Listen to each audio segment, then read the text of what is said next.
हाँ देखिए, आधुनिक काल हमारा टॉपिक चल रहा था। इसके पहले भारतेंदु युग पढ़ा आपने, त्रिवेदी युग पढ़ा। अब आते हैं शुक्ल युग या छायावादी युग। इसमें बच्चे कंफ्यूज हो जाते हैं। शुक्ल युग को ही छायावादी युग कहते हैं या छायावादी युग की समय सीमा जो थी वही शुक्ल युग की भी है।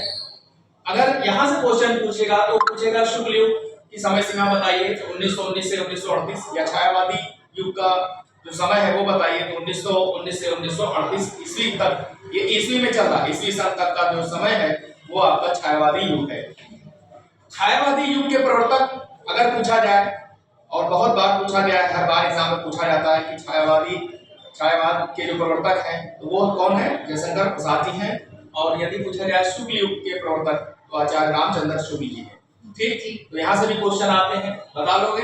जी। शुक्ल युग के प्रवर्तक आचार्य रामचंद्र शुक्ल जी हैं और छायावादी युग के प्रवर्तक जयशंकर प्रसाद जी।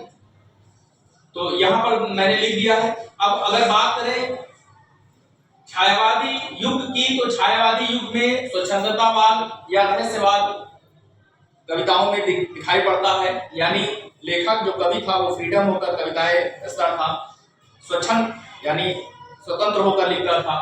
रोमांटिज्म के भी अंश पाए जाते हैं कविताओं में, रोमांटिक कविता भी देखने को मिलती है।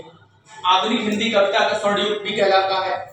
कभी कभी पूछ लेता है कि इस काल को हिंदी साहित्य का स्वर्ण काल कहा जाता है, तो इसी छायावादी काल को हिंदी साहित्य का स्वर्ण युग कहा जाता है। क्या कहा जाता है? हाँ, इसलिए इसको लिख लीजिए। बहुत बार क्वेश्चन पूछा गया है, कई बार कंपटीशन में पूछा गया है कि हिंदी साहित्य का स्वर्ण युग किस काल को कहते हैं, तो छायावादी युग को कहते हैं। ठीक है, तो आधुनिक हिंदी कविता का स्वर्ण युग है कौन सा युग? छायावादी युग या स्वर्णकाल। हिंदी साहित्य के इतिहास में स्वर्णकाल किसे कहते हैं? छायावादी युग। ठीक, अब यहां से भी क्वेश्चन आता है कि हिंदी छायावादी युग के चार स्तंभ कौन है? चार स्तंभ यानी आधार, जो मुख्य कवि है इससे जुड़े हुए वो चार स्तंभ माने जाते हैं जिन्होंने इसकी नींव को संभाला। तो वो चार कवि या लेखक कौन है?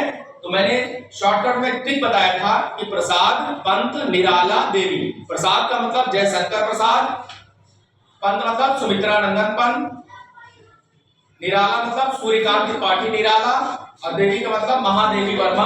यहाँ पर मैंने लिख दिया है। ये क्वेश्चन यहाँ से बहुत पूछे जाते हैं। ठीक, और उसके बाद छायावाद को ही आधुनिक काल का भक्ति काल भी कहते हैं। ये भी नोट करिए, हालांकि ये क्वेश्चन बहुत कम पूछा जाता है, लेकिन ये जो आधार स्तंभ है यहाँ से क्वेश्चन पूछे जाते हैं। फिर इस काल के अन्य कवि, उनकी एक एक रचनाएं लिख लीजिएगा, वहां से भी क्वेश्चन आते हैं। ठीक है, फिर आगे आपको बताएंगे प्रगतिवादी, प्रयोगवादी और नई कविता के बारे में। ठीक जी।